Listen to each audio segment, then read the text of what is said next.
Pee-wee, the story of a bird with many names and the boy who saved him.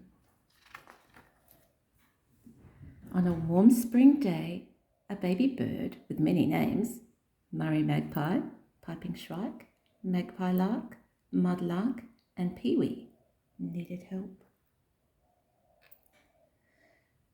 The little fluffy hoppy baby was alone.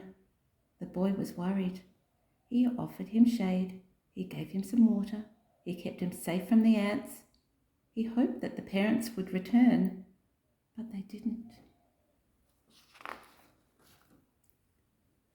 The boy cradled Pee-wee in his gentle hands on the journey to the emergency vet. Pee-wee relaxed and felt safe.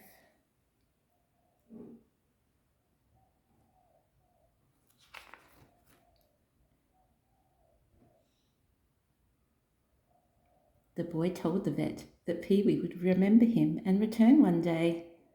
I like to think that this is true. Pee-wee was checked and fed before joining his new family of orphaned fledglings.